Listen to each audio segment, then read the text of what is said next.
Welcome back. In this video today we're talking about that Donald Trump refuses to follow a Supreme Court's order, and because of that a major constitutional crisis has started in the United States.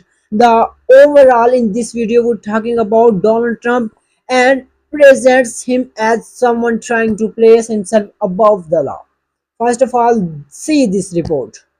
Well, you go to the Ninth Circuit and it's a disgrace, and I'm going to put in a major complaint because you cannot win if you're us a case in the Ninth Circuit.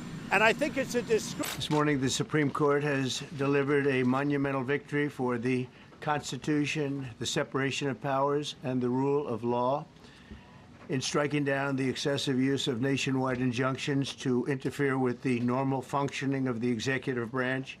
The Supreme Court has stopped the presidency itself. That's what they've done. And really, it's been an amazing period of time this last hour.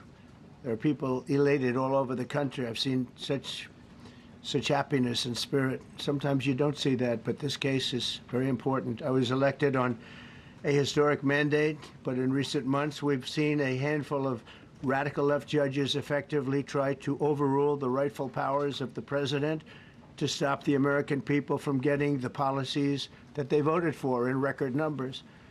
The Supreme Court's emergency docket, also called the shadow docket or the interim docket, is for, well, emergencies.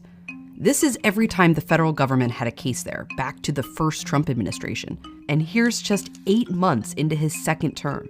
It's being used in record numbers. Emergency applications used to be a very, very small and not especially divisive part of the Supreme Court's work. Now, this is the front lines. Not only are there more of these cases, but President Trump is winning more than his predecessors have. And we don't really know why. We don't know why, because with this shadowy process, the Supreme Court doesn't have to tell us. And we're talking about that Donald Trump past statements where he criticized American courts, especially the Ninth Circuit courts, calling it a disgrace.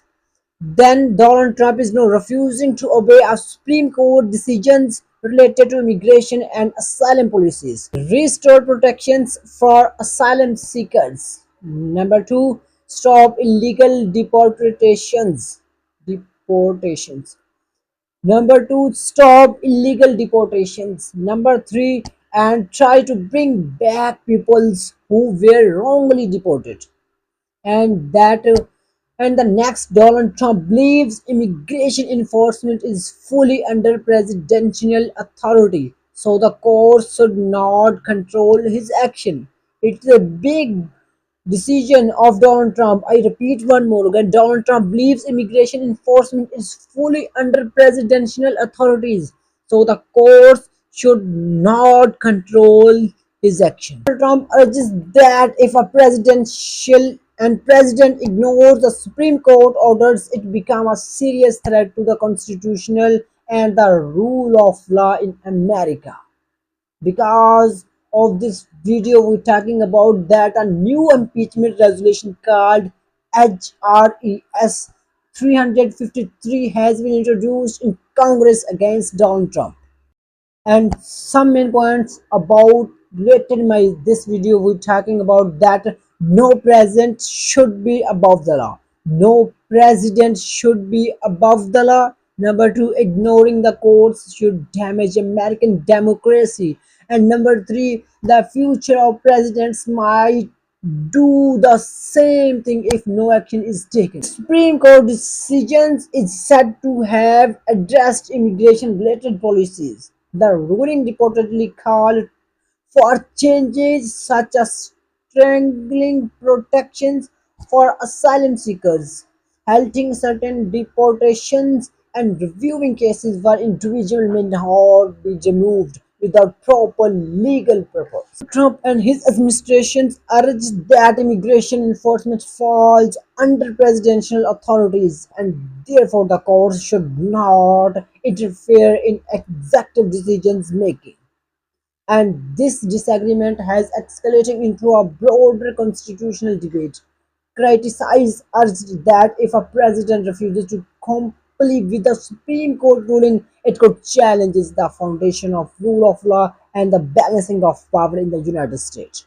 At the end, the central message is that this situation represent a critical test for American democracy, and Congress may now have to determine how to respond.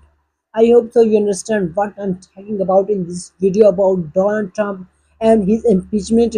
So if you are new here, so please like this video and also subscribe our Daily Nation News YouTube channel and wait for my other new updates. Thanks for watching.